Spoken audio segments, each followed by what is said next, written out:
Assalamualaikum warahmatullahi wabarakatuh. Selamat pagi, yang saya hormati Bapak Ferdi SPD SHMM selaku dosen pengampu mata kuliah Hukum Bisnis, serta penonton yang saya banggakan.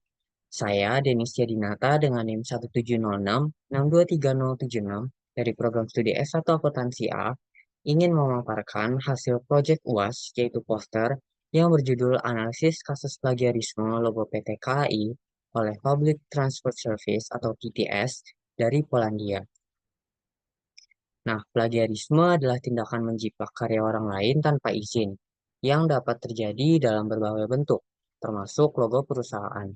Salah satu kasus terbaru yang menarik perhatian adalah dugaan plagiarisme logo PT KAI oleh PTS dari Polandia.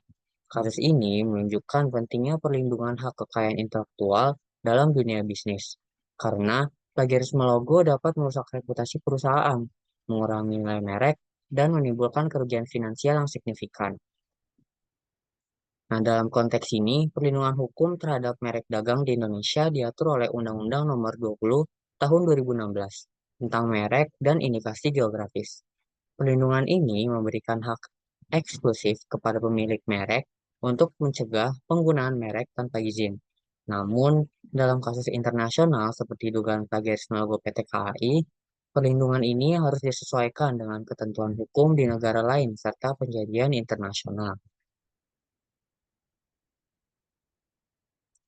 Nah, berdasarkan latar belakang tersebut, maka permasalahan yang muncul adalah bagaimana bentuk dugaan, dampak, perlindungan hukum, dan langkah yang bisa diambil terkait plagiarisme logo PT KAI oleh Public Transport Service atau PTS dari Polandia.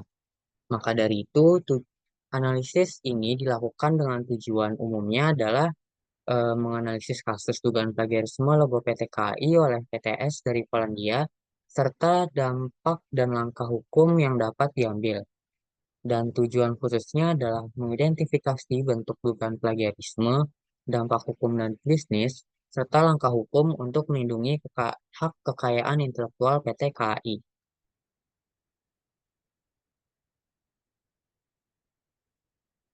Selanjutnya, saya akan menjelaskan tiga landasan utama perlindungan hukum terhadap merek dagang, terutama dalam konteks kasus dugaan plagiarisme logo PT KAI oleh PTS Polandia. Yang pertama itu adalah landasan filosofis. Plagiarisme merupakan pelanggaran etis yang merusak keaslian karya dan hak cipta pemilik asli. Filosofi perlindungan kekayaan intelektual adalah untuk memastikan bahwa kreativitas dan inovasi dihargai, serta dilindungi dari penyalahgunaan. Dengan melindungi merek dagang, kita mendorong penciptaan karya asli dan menghargai usaha yang telah dilakukan oleh pemilik merek. Lalu yang kedua itu adalah landasan sosiologis.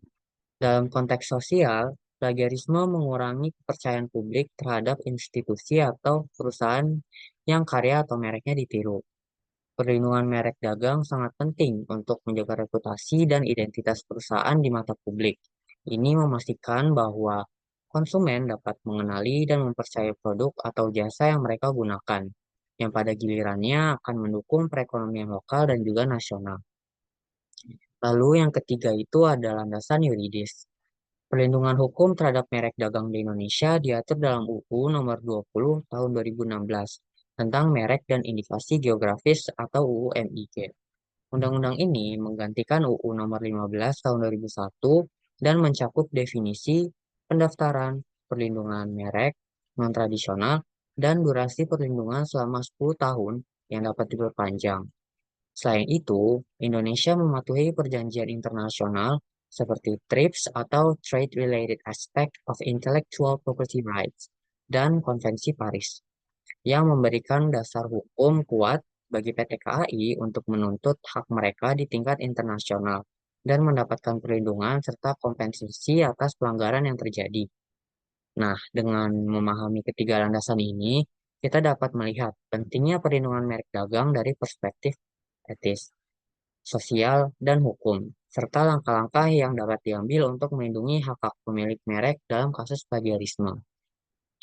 Nah, untuk selanjutnya, saya akan menjelaskan teori yang mendasari kasus dugaan plagiarisme logo PT KAI oleh PTS Polandia.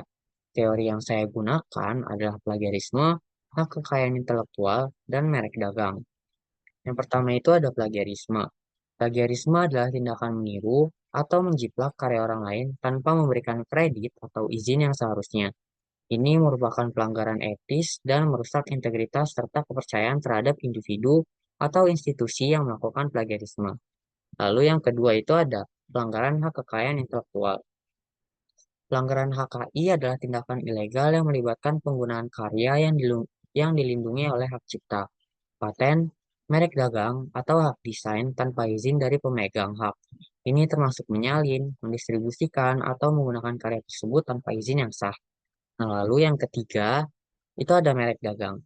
Merek dagang ini adalah nama, istilah, desain, simbol, atau fitur lain yang membedakan produk atau jasa dari satu penjual dengan produk atau jasa dari penjual lain. Merek dagang memberikan identitas dan nilai tambah bagi produk atau jasa, serta melindungi konsumen dari kebingungan dan penipuan.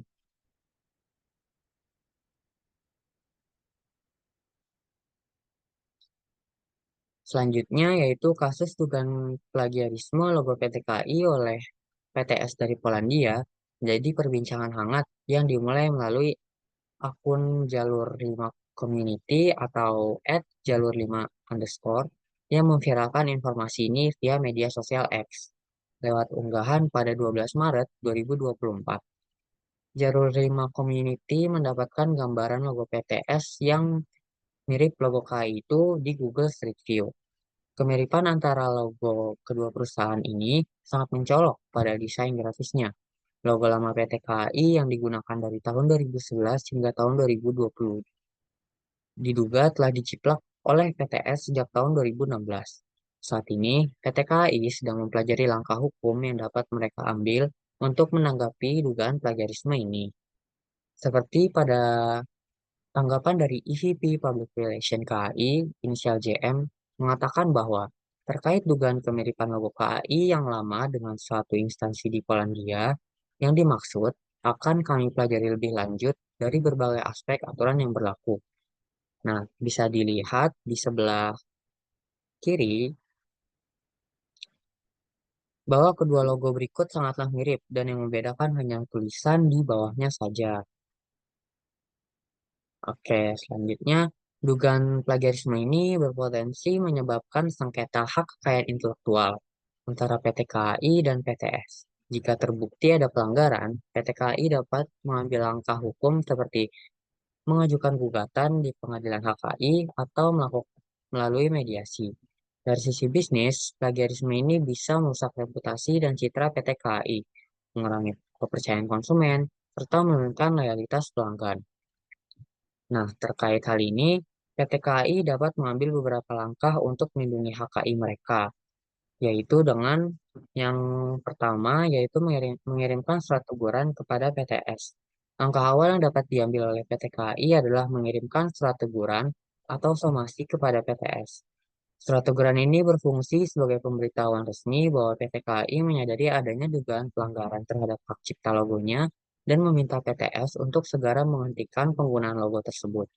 Surat ini juga dapat mencantumkan permintaan untuk perundingan atau mediasi sebagai langkah penyelesaian awal. Lalu selanjutnya yaitu yang kedua, meminta perubahan atau penghentian penggunaan logo oleh PTS. Jika surat teguran tidak diindahkan, PT KAI dapat meminta PTS untuk mengubah atau menghentikan penggunaan logo yang diduga meniru logo PT KAI. Ini bisa dilakukan melalui negosiasi atau atau perundingan lebih lanjut dengan tujuan mencapai kesepakatan damai tanpa harus menempuh jalur hukum formal. Lalu yang ketiga bisa dengan mengajukan gugatan di pengadilan HKI. Jika langkah-langkah di atas tidak membuahkan hasil, PT KAI dapat menempuh jalur hukum dengan mengajukan gugatan di pengadilan. Gugatan ini bisa diajukan berdasarkan pelanggaran hak cipta dan merek dagang. PT KAI perlu menunjukkan bukti bahwa logo mereka telah terdaftar dan dilindungi secara sah, serta bahwa PTS telah melanggar hak tersebut dengan menggunakan logo yang sangat mirip. Lalu yang keempat adalah melibatkan organisasi internasional seperti WIPO. Selain itu, PT KAI juga dapat mengajukan keluhan kepada organisasi internasional yang menangani hak kekayaan intelektual, seperti World Intellectual Property Organization atau WIPO. Melalui WIPO, PT KAI bisa mendapatkan bantuan dalam mediasi atau arbitrase internasional, terutama jika kasus tersebut melibatkan perusahaan di negara lain. Lalu yang terakhir yaitu melakukan kampanye publik melalui media sosial melalui media untuk meningkatkan kesadaran tentang pelanggaran HKI yang mereka alami. PT KAI juga bisa melakukan kampanye publik melalui media untuk meningkatkan kesadaran tentang pelanggaran hak kekayaan intelektual yang mereka alami. Hal ini tidak hanya membantu dalam menekan pihak yang melanggar, tetapi juga memberikan edukasi kepada masyarakat luas tentang pentingnya perlindungan HKI. Berdasarkan Oke, berdasarkan keseluruhan yang sudah saya paparkan, maka dapat ditarik kesimpulan yaitu kasus dugaan plagiarisme logo PT KAI oleh Public Transport Service atau PTS dari Polandia menunjukkan perlunya perlindungan hak kekayaan intelektual yang lebih ketat. Dugaan plagiarisme ini dapat menyebabkan sengketa HKI, merusak reputasi, dan menurunkan kepercayaan pelanggan terhadap PT KAI. Perlindungan merek dagang di Indonesia diatur dalam UU Nomor 20 Tahun 2016 tentang merek dan indikasi geografis, yang menekankan pentingnya pendaftaran dan perpanjangan merek secara berkala. Oke, untuk terakhir dan saran yang dapat diberikan yaitu yang pertama, perkuat pendaftaran dan perpanjangan merek. Dan yang kedua yaitu tingkatkan pengawasan HKI. Yang ketiga, pendekatan kolaboratif. Dan yang keempat, perlindungan di pasar internasional. Mungkin sekian itu saja yang dapat saya sampaikan. Kurang lebihnya mohon maaf. Wassalamualaikum warahmatullahi wabarakatuh.